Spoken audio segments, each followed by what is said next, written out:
Okay my dear champion, सभी का बहुत बहुत स्वागत है। तो मैं मुझे बहुत खुशी हो रही है बताते हुए, सीए इंटरमीडिएट सितंबर 25 के रिजल्ट डिक्लेयर हुए। और आपको जो स्क्रीन में चेहरे दिख रहे हैं, इन सभी ने बहुत ही मुझे प्राउड महसूस कराया है। Because all of these are 90 plus toppers of cost and management accounting. तो मुझे लगता है कि सबसे पहले एक बिग राउंड ऑफ अप्लॉज सभी के लिए। आप सभी भी एक दूसरे के लिए एक बार जोरदार तालियां बजा दें भाई। ओके। सो हमारे साथ जुड़े हैं कृष्णा सोनी, जिन्होंने 95 स्कोर किया है। उसके बाद पूरब नैनानी, जिन्होंने 93 स्कोर किया है। Then Monica Sinha, also 93। Then we have Dhruv, who have scored 92. Then we have Akhil Kumar, who has also scored 92. Manav Mittal 91. Sheikh Aman 91. And Om Agrawal 91. Then we have Pawan scored 90 and Sambhavi, जिन्होंने 90 score किया, but she is not able to join. तो सबसे पहले तो आप सभी लोग जो हैं एलिजिबल हैं, जो मैंने क्लास में गिफ्ट अनाउंस किया था आप लोगों के लिए। जिनके 90 से 90 आर अबव आए हैं, उनको 5,000 रुपीज सबको मैं देने वाला हूं भाई, एज अ स्कॉलरशिप। एंड जिनके 95 या अबव आए हैं, उनको 10,000 रुपीज। तो कृष्णा इज एलिजिबल फॉर 10,000 भाई, बहुत बहुत बधाई हो। बट थैंक यू अब सर, जो थैंक यू। बच्चे, जो व्यूअर्स देख रहे हैं, ये इनको मैंने सबसे पहले ये बात क्यों बताई, क्योंकि कहीं ना मोटिवेशन पॉइंट होता है कि मुझे सीए बनना है, अच्छा स्कोर लाना है। बट कई बार ऐसे छोटे मोटे इंसेंटिव रहते हैं ना, तो उससे थोड़ा सा और एफर्ट लग जाता है कि चलो यार, थोड़ी सी मेहनत और कर लूँ, I will get some gift prize और समथिंग। तो थोड़ा बहुत मोटिवेट करने के लिए, बाकी तो कोई बड़ी बात नहीं है यार। बहुत बहुत बधाई हो सभी को। हम लोग one by one thank you very आएंगे। Much sir. थोड़ा बहुत मैं सभी के बारे में हम लोग जानने की कोशिश करते हैं, बहुत लॉन्ग नहीं रखेंगे वीडियो को। लेकिन मैं बच्चों, आप लोगों से प्रॉमिस करता हूँ कि आपके सीनियर्स, जो जो भी टॉपर्स सभी लोग आए हैं ना, इन सभी से कुछ कुछ वन टेक अवे हम लोगों को मिलने वाला है, जो हमारी प्रिपरेशन में हमको जरूर हेल्प करेगा। तो सबसे पहले मैं आता हूँ कृष्णा सोनी के पास। कॉन्ग्रेचुलेशन कृष्णा, कैसे हो आप? Thank you. अच्छा हो सर, बहुत अच्छा हुआ। तो आप 95 स्कोर की हो यार, बहुत ही अमेजिंग स्कोर है। I am really proud of you. तो सबसे पहले मैं चाहता हूँ कि आप थोड़ा सा अपने बारे में बताएं, कॉस्टिंग में ओवरऑल, कॉस्टिंग तो नहीं, बट इंटरमीडिएट की आपकी जर्नी कैसी रही और आप कहाँ से बिलोंग करते हो। एंड एक one piece of advice for the subject costing, जो भी बच्चे आप अटेम्प्ट करने वाले जैन 26 मई 26 में, उनके लिए। ओवर टू यू भाई। मेरा नाम है कृष्णा सोनी। मैं सीए इंटरमीडिएट अभी पास किया सितंबर 25 में। कॉस्टिंग में 95 आए हैं। और मैंने प्रिपरेशन स्टार्ट कर दी थी सितंबर 24 में, फाउंडेशन पास करने के बाद। उसके बाद कॉस्टिंग मेरा 11th 12th से ही मैथ सबसे फेवरेट सब्जेक्ट था, इसलिए कॉस्टिंग में अपर हैंड था पहले से ही। ओके। पर एक वन पीस ऑफ एडवाइस मैं देना चाहूंगा कि जब एग्जाम नजदीक आने लगे तो राइटिंग प्रैक्टिस बहुत कम करनी चाहिए। उससे ज्यादा हमको मेंटली सॉल्व करने चाहिए क्वेश्चन, कैलकुलेटर पे ज्यादा करने चाहिए, क्योंकि राइटिंग प्रैक्टिस से क्या है, बहुत ज्यादा क्वेश्चन नहीं कर पाते आप। लेकिन जब आप मेंटली सॉल्व कर लोगे तो ज्यादा क्वेश्चन कर पाओगे। तो बस वही बोलना चाहूंगा। ओके, सो बेसिकली मैं आपके पॉइंट पर थोड़ा सा डिस्कशन करना चाहूंगा कि जब हम क्लास करते हैं, तब तो चीज़ों को लिख कर रहे हैं, तो फर्स्ट रिवीजन में भी आपने बिल्कुल ही नहीं लिखा था, या कुछ कुछ एग्जॉस्टिव क्वेश्चंस को लिख कर करते थे? नहीं, लिख के भी बहुत किया है, पर वो स्टार्टिंग में करते थे। मतलब एग्जाम फर्स्ट के रिवीजन नजदीक में। आ तब नहीं करते थे। हाँ, first division. Right right. First तो डिवीजन में क्लासेस में होमवर्क में लगे थे। बेसिकली फर्स्ट रिवीजन में आप अपना फोकस रखिए लिखने में, करने में। लेकिन जैसे जैसे आप आगे जा रहे हो, तो ज़्यादा चीज़ें कवर कैसे हो पाए, इस पर ध्यान रखें, और मैक्सिमम पार्ट कैलकुलेटर में सॉल्व करने की कोशिश करें। मैक्सिमम। गुड गुड यार कृष्णा, आप कहाँ से वैसे बिलोंग करते हो कृष्णा? मैं अहमदाबाद, गुजरात। अरे वाह, શું વાત છે, गर्वी गुजरात। ठीक है जी कृष्णा, बहुत अरे बहुत बधाई हो। सो और भी जो बच्चे हैं, बच्चों, आप लोगों के पर्टिकुलर कुछ डाउट्स होंगे ना, तो इस वीडियो के कमेंट बॉक्स में आप जरूर पूछना। मैं इन सभी को जो है वीडियो की लिंक भेजूंगा, ये लोग फ्री होकर उस पर रिप्लाई करेंगे। तो मैं नहीं रिप्लाई करूंगा, ये लोग रिप्लाई करेंगे आपके सवालों पर। ठीक है जी। वीडियो ज्यादा लंबा ना हो, इसलिए मैंने इसको लाइव नहीं रखा, मैं रिकॉर्ड कर रहा हूँ। और लेकिन ये लोग जो हैं तुम्हारे लिए हैं भाई, कॉस्टिंग में यही तुमको एडवाइस करेंगे। मैं तो फ्री नहीं रहूंगा, they will reply in the comments. अब मैं आता हूँ सेकंड नंबर पे पूरब नैनानी के पास। तो पूरब भाई, बहुत बहुत बधाई हो। Thank you very much sir. तो पूरब, आप भी थोड़ा सा बताइए अपने बारे में, कहाँ से हैं आप, और आपका इंटर का जर्नी कैसा रहा, कॉस्टिंग एक्सपीरियंस कैसा रहा, and one piece of important advice that you want to give to all the costing students for the upcoming attempts. Sir पहले सर मैं बिलोंग करता हूँ जयपुर से, राजस्थान में जो आता है। और सर मेरा इंटर का जर्नी काफ़ी ही ज़्यादा एग्जॉस्टिव था, काफ़ी थका देने वाला भी था, पर एट द सेम टाइम काफ़ी इंटरेस्टिंग और काफ़ी रिमेम्बरिंग था। इफ और इसका बिगेस्ट पार्ट सर आपके इंस्टीट्यूट अल्टीमेट सीए को ही जाता है, क्योंकि उनके बिना शायद मैं आज यहाँ नहीं बैठा होता, इंटरव्यू नहीं दे रहा होता। सो मेरा एग्रीगेट स्कोर था 423, 93 मेरे कॉस्टिंग में थे। और one piece of advice regarding costing जो मैं देना चाहूंगा वो यही होगी कि जो पीवाईक्यू की क्लासेस होती है at the end of the batch, जो कि 10 या 12 दिन की होती है, मेजरली 12 दिन के अंदर वो खत्म हो गई थी, वो काफी बच्चे मिस कर देते हैं। एज उनको ऐसा लगता है कि ये 12 दिन का रिवीजन हम ज्यादा कर लेंगे। पर मेरे हिसाब से वो उन बच्चों की सबसे बड़ी गलती होती है। अब मैं ऐसा क्यों बोल रहा हूँ? ऐसा मैं इसलिए बोल रहा हूँ क्योंकि सर, जब वो क्लासेस हम करते हैं ना, जब हम पिछले साल के क्वेश्चंस देखते हैं या आरटीपीस के क्वेश्चन देखते हैं, तो हमको रियलाइज होता है कि हमने जो पढ़ा है वो ही आता है, और इन अ इजियर वे आता है। हमने उसको इन डिटेल्ड और हार्डर वे में पढ़ा होता है। तो वो देख के एक कॉन्फिडेंस का अलग ही बूस्टअप होता है। जब हम वो शीट को देखते हैं, जब हम देखते हैं कि उसमें कितने तो इजी क्वेश्चंस होते हैं, तो उससे बहुत अच्छा बूस्टअप मिलता है। तो सर मेरे लिए तो यही एडवाइस रहेगी कि किसी भी स्टूडेंट को वो जो 10-12 दिन के लेक्चर्स होते हैं उनको ना मिस नहीं करना चाहिए, सिर्फ उस रिवीजन के लिए जो शायद वो करेंगे भी नहीं। वो 10-12 दिन किसी और चीज में निकाल लेंगे या कोई और सब्जेक्ट कर लेंगे, क्योंकि कॉस्टिंग का बैच पहले खत्म हो जाता था। तो इसलिए मेरा यही एडवाइस रहेगा कि वो जो 10-12 दिन है वो मेरे हिसाब से बहुत इंपॉर्टेंट है। उससे कॉन्फिडेंस पे बहुत ही ज्यादा फर्क पड़ता है मेरे हिसाब से, मेरे लिए personally I would say that. मैं सच में यार तुम्हारा दिल से थैंक यू करना चाहता हूँ, क्योंकि ये बात मैं बच्चों को बोलता हूँ और ये बात बिल्कुल ट्रू है कि जितने यस बच्चे सर। आखिरी लेक्चर तक होते हैं ना, जिस दिन पीवाई क्यू आरटीपी शुरू करता हूँ ना, वो लोग उसमें मतलब 40% बच्चे बचते हैं। सोचो तुम, 40%, sixty yes percent sir. People think कि यार बाद में कर लेंगे, और ऐसा नहीं है। देख, अब बाद में कर लेंगे इस फाइन, पर वो बाद में होता नहीं ना, प्रॉब्लम ये है। नहीं सर, वो कभी मेरे भी सर, इफ आई में डू दैट, कि सर मेरे भी जब हम बैचेस कर रहे थे तो काफी दोस्त बने थे। उसमें से भी शायद सर आई रिमेम्बर एक ही ऐसा दोस्त होगा जिसने मेरे साथ वो बैचेस लाइव अटेंड करे थे। बाकियों ने बोला था कि हम रिकॉर्डेड कर लेंगे, हम इस क्लास की वजह से कर रहे हैं, हम उस क्लास की वजह से कर रहे हैं, पर सर वो कभी रिकॉर्डेड किया ही नहीं उन्होंने। और एट द एंड उनमें से काफी ज्यादा इतना अच्छा स्कोर नहीं कर पाए, और काफी ज्यादा तो इंटर में रह ही गए थे। पर मेरा यही है कि जिस दोस्त ने मेरे साथ करा था ना सर, उसके भी 85 अबव ही है। वाह। तो सर मैं यही कहूंगा, उसने भी मेरे को सर यही लाइन कही थी कि वो जो लास्ट के 10-12 दिन से उसे पीवाईक्यू कितना हेल्प करती है, वो एनालिटिकल शीट ने भी बहुत हेल्प करी थी, क्योंकि उसमें रिमार्क्स होते हैं। तो हमने जब वो पढ़ा था तो वो रिमार्क्स से हमको बहुत हेल्प होती है sir. Thank you so much यार, गजब गजब पूरब भाई। बहुत एकदम पॉइंटेड चीज तुमने उठाई है, जो बहुत ज्यादा बच्चों को ध्यान देनी भी चाहिए, क्योंकि ये कॉमन मिस्टेक्स है जो सब लोग कर रहे हैं। चलिए जी, अब मैं यस आता सर। हूँ मोनिका सिन्हा के पास। तो Monica, how are you? Very very congratulations for scoring 93। थोड़ा अपने बारे में बताइए कि आप कहाँ से हैं, आपका इंटर का जर्नी कैसा रहा, और कॉस्टिंग की one piece of advice that you want to give to your juniors.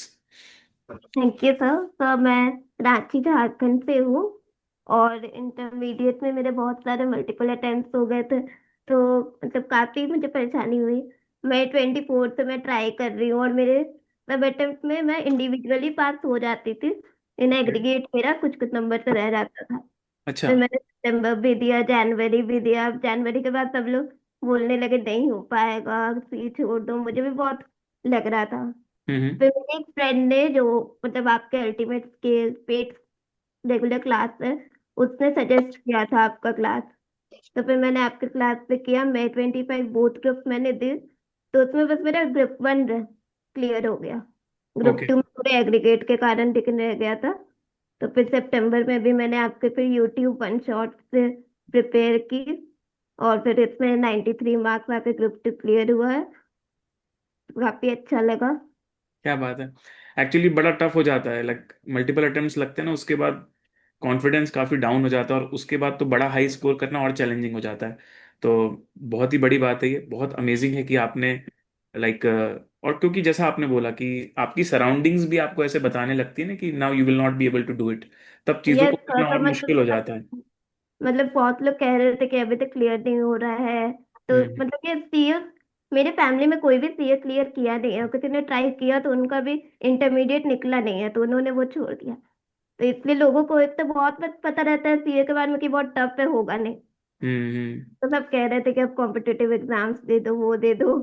चलो, लेकिन अंत मुझे भला तो मतलब सब भला जितने भी यार। अनसक्सेसफुल रही है, हम्म। लेकिन सीए स्किप करने का नहीं है। मेरे पेरेंट्स ने सपोर्ट करे। ग्रेट। और बहुत अगर कोई अच्छा। एडवाइस में देना चाहती हूँ, मुझे कॉस्टिंग में हेल्प की हुई है। तो हम्म। मतलब मैंने ये देखा है कि एटलीस्ट हमें ट्राई करने चाहिए सारे सब्जेक्ट्स में कि 100% सिलेबस कंप्लीट कर सकते हैं। क्योंकि मैंने बहुत सारे कोई कोई चैप्टर्स होता था ना, मैं सारे चैप्टर्स नहीं करती थी, और मुझसे जो मतलब पढ़ी थी उससे भी अगर टफ क्वेश्चन आ जाए तो फिर दिक्कत हो जाती थी। तो हम्म। इसलिए 100% सारे चैप्टर नहीं, लेकिन कॉन्सेप्चुअल तो सारे चैप्टर्स टच किए रहने चाहिए। हम्म। 100% सिलेबस को कवर करने का, सेलेक्टिव चैप्टर स्टडी नहीं करनी चाहिए। हम्म। और स्टडी मटेरियल को बहुत बच्चों ने, मेरे फ्रेंड्स ने भी इग्नोर कर देते थे, इन स्टडी मटेरियल के भी सारे क्वेश्चन सॉल्व करने चाहिए। कॉस्टिंग में भी तो बहुत ही हेल्प होती है, सारे आई इलस्ट्रेशन, स्टेशनल नॉलेज, एमसीक्यू, केस बेस्ड सब करने चाहिए एक बार पूरे डिटेल में। जब तक स्टडी मटेरियल की इजी है तो बस ऑडिट कर लो या गो थ्रू कर लो, लेकिन पूरे टफ अच्छे से करना है। और फिर उसके बाद मैंने सारे कंपाइलर सॉल्व किए थे, ग्रेट। सारे चैप्टर्स मैंने किए थे, इसलिए मुझे बहुत हेल्प हुई थी। Very good, very good. ये चीज आपने सही बोली। कई बार बच्चे क्या सोचते हैं कि चैप्टर टफ है तो पूरा का पूरा चैप्टर छोड़ देते हैं। चैप्टर टफ है, टोटली अग्रीड। पर कोई हम्म। चैप्टर टफ है इसका ये मतलब नहीं कि उसमें से आपको कुछ नहीं बनता। हो सकता है हाँ, उसमें से आपको एटलीस्ट उसके 70% कॉन्सेप्ट अच्छे पोर्शन से बनता हैं। है, आप उतना तो करके जाओ। हम्म। क्योंकि और ऐसे कोई करते कोई करते छोटे बहुत चैप्टर पोर्शन जैसे छूट। जॉब कॉस्टिंग हो, यूनिट कॉस्टिंग हो, वो तभी मैं थोड़ा इग्नोर कर देती थी। हाँ लेकिन हाँ देखते देखते कि हर कंपल्सरी क्वेश्चन आ जाते हैं, हाँ, तो वो कंपलसरी में आ गया ना। कोडिंग है, और सही वो भी बात है। पार्ट 1 में क्वेश्चन 1 में भी आ जाता है, तो वो कंपल्सरी हो जाता है। ट्रू तो ट्रू ये ट्रू। तो कोडिंग है तो करनी चाहिए, बिल्कुल ये तो बिल्कुल सही इग्नोर बात नहीं है। करनी चाहिए। और मोनिका, आपकी जर्नी से मुझे एक लर्निंग जो बाकियों के लिए समझ में आई वो ये कि कई बार ऐसा होता है कि हमारा फर्स्ट अटेम्प्ट जो है उतना परफेक्ट नहीं जाता। मतलब हमने चीज़ें सही से नहीं करी। तो कॉस्टिंग में भी अगर आप में से कोई भी ऐसा है जो एक बार में क्लियर नहीं कर पाया है, तो मैं आपको बोलूंगा कि आप सिर्फ ना, जो मैंने वन शॉट रिविजन आपके लिए बनाए हुए हैं, आपने कहीं से भी क्लासेस करी हो, अगर आपने एक बार भी पढ़ाई की हुई है ना, आप वो वन शॉट रिविजन्स को देखो, आपको चीज़ें रिकॉल होंगी। बट उसको भी शिद्दत से करना, ऐसा नहीं कि यूट्यूब का वीडियो है तो उसको आप वैल्यू ना करो। क्योंकि इन सभी से मुझे कॉमन चीज पता चली कि दे आर वेरी हेल्पफुल। तो जिन लोगों ने क्लासेस करी है दैट्स फाइन, बट जिनका क्लास पहले हो गया है, ऑब्वियसली एक बार क्लास हो जाता है तो nobody should pay again, करना भी नहीं चाहिए। तो उस समय फिर अगर आपको ऐसा लग रहा है कि कॉन्सेप्चुअली आप थोड़े वीक हो, तो भी मुझे लगता है अगर आप वन शॉट करोगे तो आपके कॉन्सेप्ट उससे भी स्ट्रांग हो जाएंगे। And Monica is an example for that. तो डेफिनेटली मैं आपको रिकमेंड करूंगा ये करने के लिए। Thank you so much Monica. आपने एडवाइस भी बहुत सही दी। एक कॉमन मिस्टेक्स हैं जो बहुत सारे सी स्टूडेंट्स इन जनरल भी करते हैं सिलेक्टिव स्टडी के, जो बिल्कुल नहीं करनी चाहिए। चलिए जी, अब मैं आता हूँ ध्रुव के पास। सो ध्रुव चड्डा, आपने स्कोर किया है कॉस्ट में 92 मार्क्स। तो वेरी वेरी कॉन्ग्रेचुलेशंस। आप भी अपने बारे में थोड़ा बताइए, कहाँ से हैं आप और कैसा रहा आपका कॉस्टिंग का जर्नी, इंटर का journey, and one piece of advice for all the juniors. Thank you sir. मेरे कोर्स में 92 मार्क्स आए हैं। मैं दिल्ली में रहता हूँ ओके। और आपका मैंने रेगुलर बैच से किया था। ओके, तो आप डेली लाइव आते थे या रिकॉर्डेड में थे? नहीं, रिकॉर्डेड। अच्छा, रिकॉर्डेड में थे। 2x में देखते थे, 1.5x में? अभी 1.5x कभी 2x। 1.5x में तो भी दिक्कत नहीं गई ना? नहीं नहीं अच्छा, तो इंटर की जर्नी ओवरऑल कैसी रही वैसे? सर, अच्छी रही। अच्छी रही। चलो, आप वैसे कम बोलते हो, मेरे जैसे हो, तो सीधे आप पॉइंट पे आ जाओ। What is the one piece of advice that you want to give to your juniors? Sir, writing practice जितनी ज़्यादा हो सके उतनी करनी चाहिए। हम्म। और एग्ज़ाम से एक दिन पहले सिर्फ इम्पोर्टेंट क्वेश्चंस करने चाहिए। 1.5 डेज के लिए आपने कुछ मार्क करके रखे थे क्वेश्चंस जो आप एक दिन पहले हाँ। करोगे? किए थे, तो ये भी बहुत हेल्प किया होगा आपको, राइट? हम्म। कई बार पूरी तैयारी करने के बावजूद भी कई बार 1.5 डेज में लोग मैनेज नहीं कर पाते। तो अच्छा पॉइंट उठाया आपने कि आपको अपने फर्स्ट रिवीजन में मार्किंग करके चलना है वो क्वेश्चंस जो आपको सेकंड में और आपके 1.5 डेज रिवीजन में करने में। अपनी रिवीजन प्लानिंग में भी ये बात बताता हूँ। Thank you so much Dhruv भाई। Big big congratulation again. Okay ji. Thank you sir. चलो, तो अब मैं चलता हूँ। मैं समझ सकता हूँ ध्रुव भाई थोड़े से इसलिए भी चाहते थे कि जल्दी खत्म हो जाए, क्योंकि बैकग्राउंड में जो है घर में बच्चे हैं। आई कैन अंडरस्टैंड यार, मेरी भी नहीं भतीजी सर, रहती है। मेरे मेरे से नहीं आ रही आवाज़। अच्छा, वो तुम्हारे ऐसे नहीं थी? तो फिर तुम क्यों नहीं। शर्मा रहे थे भाई इतना? चलो, कोई ना कोई ना, इट्स ओके यार। होता है, नेचर नेचर टू होता है। मैं भी तुम्हारे जैसा ही था वैसे। मैं बीइंग अ टीचर थोड़ा बहुत बोलने लगा हूँ, बाकी मैं ऐसा इतना नहीं बोलता। मुझे भी थोड़ा कम बोलना ही पसंद है। अब मैं आता हूँ सबसे ज्यादा बोलने वाले, हमारे सबसे active person, Akhil Kumar ji. Yes, welcome अखिल, ऑल इंडिया रैंक 13। तो भाई ऑल इंडिया रैंक 13 है तो बाकियों को स्पेशल एक बार क्लैप हो जाना चाहिए इनकी ऑल इंडिया रैंक के लिए। फिर कॉस्टिंग के बारे थैंक में यू, बात थैंक यू, करेंगे, ठीक है? Thank you to everyone, thank you, yes very भाई। वेरी कॉन्ग्रेचुलेशन अखिल भाई, very very thank you, congratulation. Thank you, thank you. चलो अखिल भाई, same question to you. So US code 92 in costing. So कहाँ से हो आप और कैसा आपका इंटर का जर्नी रहा, और आपसे तो दो पीस ऑफ एडवाइस लेंगे ऑल इंडिया रैंक लाने के लिए क्या करना चाहिए, एक सिंगल एडवाइस, और कॉस्टिंग में 90+ स्कोर करने के लिए क्या करना चाहिए, क्या लगता है आपको? ओके। तो अंदर की नमस्कारम, मेरा नाम अखिल है और मैं हैदराबाद तेलंगाना से हूँ।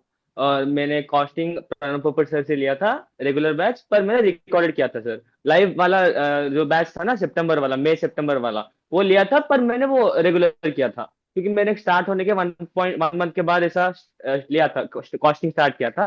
ओके। तो मेरा रिकॉर्डेड हुआ था। Okay. One piece of advice मैं बोलूँ अगर कॉस्टिंग के लिए, तो मैं दो देना चाहूंगा छोटे छोटे सर। नंबर वन क्या है ना सर, कॉस्टिंग ऐसा सब्जेक्ट है कि वो अलग सब्जेक्ट है सर। मतलब हम लोग अकाउंट से कॉस्टिंग को मैथ से थोड़ा लिंक नहीं करोगे तो मतलब वो अलग स्ट्रीम में जाता है सर कॉस्टिंग। उसको पहले पहले हम वो क्या बोलते हैं, लिंक करने के लिए, समझने के लिए हमें थोड़ा टाइम लगेगा सर। इसलिए हमें थोड़ा टाइम देना पड़ेगा। तो कॉस्टिंग में क्या है कि कितना भी इजी हो हार्ड हो चैप्टर, पहले पहले टाइम लगता है कॉस्टिंग के मतलब कॉन्सेप्ट समझने के लिए, उसके फॉर्मेट्स कैसे होंगे उसको मतलब ओन से हम लोग बनाने के लिए, और क्वेश्चंस को कैसे सॉल्व करना है, कहाँ से स्टार्ट करना है, वो सब समझने के लिए हमें टाइम चाहिए सर। तो मतलब पहले पहले घबराना नहीं है कि हार्ड सब्जेक्ट है। ये राइट। धीरे धीरे एक प्रोसेस है सर, मतलब ये इजी होते जाएगा। मैं बोलूँ ना, कॉस्टिंग मतलब ग्रुप टू में कंपैरेटिवली सारे तीन सब्जेक्ट में से कॉस्टिंग ही इजी है सर, कंपैरेटिवली मतलब तीनों में से। एफएम में कभी कभी हार्ड हो जाता है, एफएम का पेपर, ऑडिट तो हार्ड ही है। कॉस्टिंग मतलब आराम से, मतलब पहले पहले हार्ड लगता है सर, मैं भी एग्री करता हूँ, मेरे साथ भी वही प्रॉब्लम हुआ था। इसीलिए वो ये एक बात याद रखना कि हार्ड नहीं है कॉस्टिंग, पहले पहले हार्ड लगता है, पर धीरे धीरे हम जितने ज्यादा क्वेश्चन प्रैक्टिस करेंगे वो इजी होते जाएगा सर। वो फर्स्ट एडवाइस है। सेकेंड एडवाइस क्या है, आपका जो एनालिटिकल सीट है ना सर, वैसा हमें खुद अपना एक बनाना चाहिए सर, छोटा सा, एक छोटा सा बुक रखे। उसमें क्या करना चाहिए, हमें जो एडजस्टमेंट्स हार्ड लगे, जो जो हमने गलतियां की थी एक एक एवरी चैप्टर में, वो लिख के चलना चाहिए सर। ये हमें यूज होगा 1.5 डेज में, लास्ट में। जब हम लोग मतलब लास्ट में हम लोग एग्जाम में कोई भी गलती अफोर्ड नहीं कर सकते सर, बिल्कुल हमें परफेक्ट होके जाना है एग्जाम के लिए। तो उस दिन में वो 1.5 डे में हम हमें वो बुक बहुत ही यूजफुल रहेगा सर। उसमें हमारे मिस्टेक्स होंगे, इंपॉर्टेंट एडजस्टमेंट्स होंगे, हार्ड हार्ड पॉइंट्स होंगे, जो न्यू पॉइंट्स होंगे जिसपे हमें हमें खुद से हमने सोचा था पर रॉन्ग हुआ था, वो सब उसमें होंगे सर। तो ये दो एडवाइजेस मैं देना चाहूंगा सर कॉस्टिंग में। और ओवरऑल अगर रैंक के लिए चाहिए तो क्लासेस अच्छे से 100% सब करना चाहिए, कवरेज जितना हो सके ज्यादा, 100% ही कवरेज के लिए हमें कोशिश करना चाहिए सर। और रिवीजन कितना ज्यादा हो सके उतना ज्यादा करना चाहिए सर। ये दो देना पर वो चाहूंगा जो सर। तुमने सेकंड वाला पॉइंट बोला ना, दैट इज वेरी यूनिक। तुमने उस इंटरव्यू में भी बोला था, ऑल इंडिया रैंक वाले हम्म इंटरव्यू में। तो मैं थोड़ा हम्म बच्चों एम्फेसिस देना चाहता हूँ, ये मुझे भी इनोवेटिव लगा और मैं भी आगे से सजेस्ट भी करूंगा बच्चों को। अपनी एक शॉर्ट नोटबुक, क्लास की नोटबुक की भी बात नहीं कर रहा हूँ, होमवर्क नोटबुक की भी बात नहीं कर रहा हूँ, अपनी एक शॉर्ट नोटबुक जिसमें जब आप अपना रिवीजन करने बैठे हो ना, फर्स्ट रिवीजन। क्योंकि क्या होता है, जब क्लास चल रही होती है ना, तब आपके लिए सब्जेक्ट नया है, तब आपकी अंडरस्टैंडिंग नहीं है। पर एक बार सिलेबस खत्म होने के बाद जब आप फर्स्ट रिवीजन करते हो ना, वो बहुत ही एकदम, बोलते हैं ना, प्रिपरेशन का सबसे पीक वही होता है जिसमें आप सब्जेक्ट को जानते भी हो और आपके पास खुद से पढ़ने का टाइम भी है।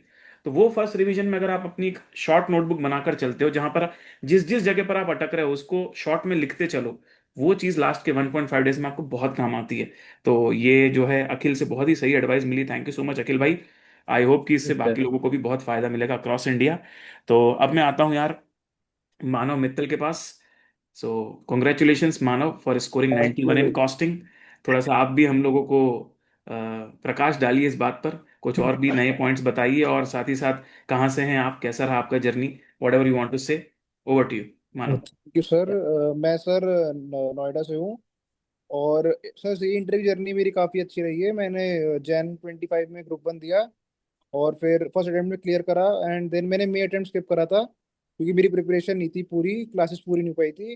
ओके। तो वो स्किप करके फिर मैंने September 25 में ग्रुप 2 दिया। तो सर आपको पहले मैं थैंक यू बोलना चाहूँगा बहुत कि सर फर्स्ट आपने वो अच्छे से पढ़ाया तो उस वजह से 90+ स्कोर कर पाए। My pleasure.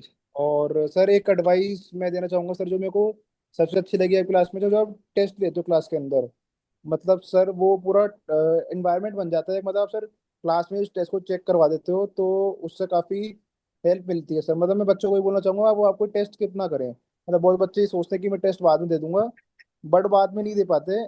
तो सर मेरे को वो उससे बहुत हेल्प मिली, क्योंकि सर ऐसा होता है कि पूरा चैप्टर फिनिश हुआ तो लास्ट में टेस्ट दिया तो उससे सर जितने भी कॉन्सेप्ट होते हैं वो एक बार रिकॉल और ब्रशअप हो जाते हैं अच्छे से, और फिर वो लॉन्ग टर्म तक रिकॉल रह पाते हैं।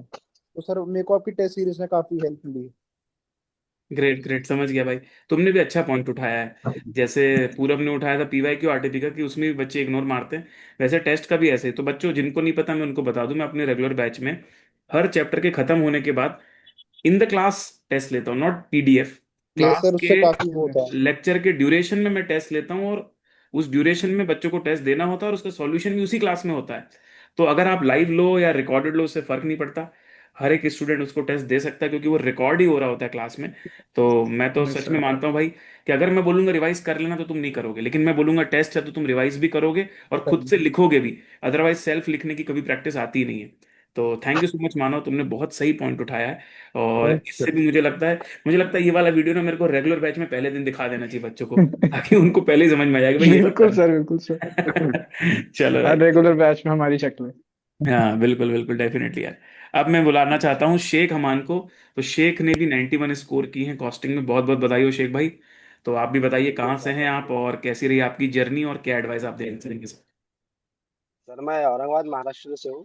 ओके। सर मेरी सीए जर्नी बोले तो मैं जैन 25 फर्स्ट अटेम्प्ट दिया था, उसमें मेरा बहुत ग्रुप दिया था, मैंने वो ओके। क्लियर नहीं हुआ था दोनों भी। हम्म। फिर मैं मे 25 बहुत ग्रुप देने वाला था, मेरे को प्रिपरेशन का जब उतना टाइम नहीं मिला। रिजल्ट के बाद 2 ही महीने मिलते, उसमें मुझे राइट। एक महीना थोड़ा बिजी रहा था मैं। तो इसलिए मैंने फर्स्ट ग्रुप ही दिया था एग्जाम। ठीक तो है। वो क्लियर हो गया था, फिर अभी सितंबर में सर्टिफिकेट लिया। तो सर मेरे रेगुलर लेक्चर्स कॉस्टिंग के नवंबर 24 में हुए थे। और ओके। मैं जब सेल्फ स्टडी के लिए बैठा, मुझे जरा भी रिकॉल नहीं हो रहा था। अच्छा। फिर मैंने आपका वन शॉट यूट्यूब पे देखा, तो मुझे काफी काफी सारी चीजें रिकॉल होने लगी थी। फिर ऐसे मैं करते करते किया तो सब हो रहा था अच्छे से। फिर ऐसे ही मैं करते गया। फिर वन एडवाइस फॉर जूनियर्स की ये रहेंगी कि वो टेस्ट सीरीज दे, जितने टेस्ट सीरीज देंगे उतना बेनिफिट रहेगा। कूल। और राइटिंग प्रैक्टिस ज्यादा से ज्यादा करें। और जब फर्स्ट रिवीजन सेकंड रिवीजन रहता है, उसमें आईएमपी क्वेश्चंस अपने हिसाब से टिक करते रहे। फैकल्टी तो देती है उनके हिसाब से, जो हम्म। अपने को लगते हैं वो टिक करते रहे। और मतलब जो अपन जब राइटिंग प्रैक्टिस करते हैं तो हर क्वेश्चन लिख के ना निकाले। जो जो इम्पोर्टेंट इम्पोर्टेंट है उसको लिख के निकाले, और जो सिंपल सिंपल है उसको कैलसीबी भी कर लिए तो चलेगा, उसमें टाइम भी बचता और ज्यादा क्वेश्चंस भी कवर हो जाते। अपने को दोनों का बैलेंस बनाना, राइटिंग का भी और हाँ, टाइम का भी, यस यस। कि टाइम भी ज्यादा ना लगे और राइटिंग भी हो पाए। और और मैं बच्चों क्लैरिफाई राइटिंग। करना चाहता हूँ, शेख ने पहले जो क्लासेस ली थी वो मुझसे नहीं ली थी। So after the classes he was not able to recall, उसके बाद भी उसने मेरे वन शॉट देखे। तो क्योंकि मैं वन शॉट में मॉड्यूल के क्वेश्चन कवर करता हूँ, तो आपने कहीं से भी क्लासेस करी, it is definitely helpful. Again जैसा कि मैंने मोनिका के केस में बोला था, वैसे ही शेख के केस में बोलूंगा। हाँ शेख, और क्या बोल रहे थे आप? हाँ, भूल मैं गए? भूल गया सर क्या हो रहा था। चलो कोई बात नहीं, काफी वैसे बात तुमने बताई, तो फाइन। चलो भाई, बहुत बहुत कॉन्ग्रेचुलेशंस। तो यार अलग अलग थैंक यू स्टेट थैंक से हमारे साथ लोग जुड़े, मैंने देखा अहमदाबाद से तो गुजरात की कैपिटल, फिर जयपुर राजस्थान की कैपिटल, उसके बाद रांची, तो ये अपने झारखंड की कैपिटल, उसके बाद हैदराबाद तेलंगाना की कैपिटल। तो कैपिटल कैपिटल कितनी सारी आ गई हमारे पास। फिर नोएडा है, दिल्ली एनसीआर हो गए, फिर औरंगाबाद महाराष्ट्र से। और अब हम लोग चलते हैं ओम अग्रवाल के पास, देखते हैं ओम अग्रवाल कहाँ से हैं, और ओम अग्रवाल आपके लिए क्या जो है पीस ऑफ एडवाइस लेकर आए। Yes Om, over to you. You sir. Sir मैं हरिद्वार उत्तराखंड से हूँ। और सर वाह। मैंने अपना I cleared my group 1 in the May 25। And then sir अभी मैंने ग्रुप 2 क्लियर करा है एंड 91 स्कोर करा है कॉस्टिंग में। ठीक है। और सर मतलब मैंने जो रेगुलर बैच है वो पहले करा था देन, लेकिन जो मेरे को सबसे बेनिफिशियल पार्ट लगा वो लगा हम्म। आपके वन शॉट्स जो यूट्यूब में, मतलब जो हम डिटेल कॉम्प्रिहेंसिव बैच करते हैं वो एक करने के बाद हमारा मतलब माइंड में इतना क्लियर नहीं होते कॉन्सेप्ट्स। लेकिन जब हम उनको जब एक बार वन शॉट के थ्रू करते हैं तो वो सारे एक बार क्लियर हो जाते हैं कि एकदम हम कहाँ पे पहले अटके थे, अब कहाँ पे हम उनको सॉर्ट आउट करते हुए चलते हैं। और जो उसमें जो जो मार्कअप पॉइंट्स है कि इस क्वेश्चन में अभी भी प्रॉब्लम आ रही है, उसको हैंड टू हैंड मार्क करके देन फिर जिससे 1.5 डेज में प्रॉब्लम ना हो। कूल। तो मैं आपको बताता भी हूँ, इसका साइकोलॉजिकल भी एक असर होता है। जब हम पहली बार पढ़ रहे होते हैं ना, तो हम क्या कैलकुलेशंस और एक एक पॉइंट को बहुत डीपली समझते हैं, तो कभी कभी जो उसका ओवरव्यू होता है ना वो मिस आउट हो जाता है। पर जब आप वन शॉट यस करते हो तो ओवरव्यू आपको मिलता है, तो ज्यादा क्लैरिटी आ जाती है। तो दोनों ही जरूरी है, but yes, yes sir. Regular करने के बाद वन शॉट से जो है, बोल सकते हैं ना, चेरी ऑन द केक हो जाता है कि यस सोने सर, पे बिल्कुल सुहागा। Cherry on the sir cake वाली बात रहती है उसमें। चलो, और क्या एडवाइस दोगे भाई तुम? सर बाकी यही कि मतलब जो फर्स्ट रिवीजन में तो अपना हाथ से ही हैंड रिटन प्रैक्टिस जितना हो सके उतना ही करना चाहिए, जिससे अपने सेट हो जाए मतलब क्वेश्चंस। और लेकिन जब हम 1.5 डेज में कर रहे हैं तो मल्टीपल क्वेश्चंस को हमें ऑडिट करते हुए की करना चाहिए, कि जिससे हमें ज़्यादा टाइम ना कंज्यूम हो और हम ज़्यादा वैरायटी ऑफ क्वेश्चंस को कवर कर सकें। और ट्रू। जो अगर किसी में प्रॉब्लम आ रही है तो उसका थोड़ा सॉल्यूशन को रेफर करके, कि क्योंकि हम एक में अगर स्टक हो जाएंगे तो हम आगे में नहीं बढ़ पाएंगे। टाइम लिमिटेड है अपने पास। ये ऐसा यस टाइम सर। लिमिटेड है हमारे पास। बिल्कुल बिल्कुल यार, सीए में यही तो है। कंटेंट मैनेजमेंट, प्रेशर मैनेजमेंट, इसके साथ साथ टाइम मैनेजमेंट बहुत सिखाता है कि कम टाइम यस में सर। अपने को सब कुछ करना है। चलो यार, बहुत बहुत यस अच्छा सर। लगा। तो हमारा जो है उत्तराखंड भी कवर हो गया है। बहुत बढ़िया। यस कैसा सर। भाई, ठंड वंड चालू हो गई कि नहीं वहां पे? इस सर अभी नॉर्मल चल रहा है, अभी इतनी ठंड नहीं, नॉर्मल है सीजन। नॉर्मल है, थोड़ा 15-20 दिन में चालू हो जाएगा। Right right. चलो जी। Yes sir. तो अब हम आ जाते हैं हमारे साथ। I will welcome Pawan MS. So Pawan, very very warm welcome, congratulations for getting 90 marks. So the same question to you also, how was your experience, where are you from, and one piece of advice that you want to give to your juniors. You can speak in English also, not a problem. Yes, sir. Thank you for welcoming me, sir. I would like to begin by greeting all the viewers and achievers here. Kindly bear with me in English for a while. Yes. To begin with, I am Pavan from Karnataka, sir. Shivamogga, a tier 3 city from Karnataka. I have cleared my CA intermediate examination, both groups in my first attempt in September 2025, with exemption in 4 papers and 19 costing, sir. And I'm a student of regular batch of Ultimate CA. I've taken all the subjects from Ultimate CA. And so coming over to the advices, I have a couple of advices. The first one is always focus on conceptual clarity and in-depth understanding. And for sure, in costing, for sure, undoubtedly would get it from Pranav Popat classes without a doubt. And the second one is adding over to the point of Manav Mittal, there are two important benefits of giving tests, sir. One is that obviously we are going to brush up the concept and we are going to evaluate ourselves, like how much of the command we have got over the language, we have got over the subject. And the equally the another point is that we may have not done the solution wrong, but the formatting which we would have opted might be time consuming, because in costing what happens is within 180 minutes we have to maintain balance between, we have to strike off the balance between 3 points. One is accuracy, another point is presentation, and time management. So encountering a lot of questions and doing a lot of practice initially not just will help us to get the understanding, but also help to managers how to present it in the most crisp manner with the shortest format possible. Right.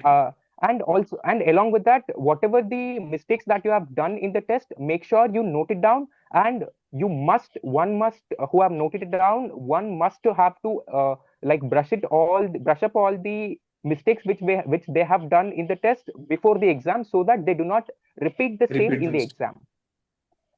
So recording the mistakes that you are doing so that we can refer it during the exams or before exams. Very nice, Pavan. Very, very detailed review and very good thing which was not covered yet. So thank you so much guys for all the insights. बहुत ही अच्छा लगा आप सभी लोगों से मिलके। And definitely मुझे लगता है बच्चों, जो जो भी लोग आप लोग देख रहे हो ये सेशन, आपको डेफिनेटली इससे हेल्प मिली होगी। एंड अगेन सभी को भाई बिग कॉन्ग्रेचुलेशन आपकी तरफ से भी होना चाहिए, तो एंटायर अल्टीमेट टीम की थैंक यू तरफ वेरी से, much sir. All the thank you faculties की वेरी तरफ मच से। Sir. Thank you and very much sir. Thank you sir. Again in ये लोग तुम्हारे लिए अवेलेबल है, अपनी आर्टिकलशिप की सर्चिंग चालू है इनकी, लेकिन तुम यूट्यूब के कमेंट बॉक्स में जो भी क्वेश्चन पूछोगे तुम्हारा डाउट जो है आंसर कर यस देंगे। Sir, definitely. Yes regarding sir, the sure strategy for sure. Obviously question मत डाल देना श्योर। कि ये वाले क्वेश्चन को समझा। ठीक है जी। चलो जी, ऑल द बेस्ट गाइस सभी को। आर्टिकलशिप आपकी बहुत अच्छी रहे और बहुत ही जल्दी आप लोग सीए बन के मुझे मैसेज करें एंड मिठाई का डब्बा लेकर आएं, यही कामना है। Yes all the yes very sir, best. जरूर सर। Thank you. बिल्कुल sir. Thank you, thank you thank sir, you. Thank you, thank you thank so you. Much sir. Sir. Thank you.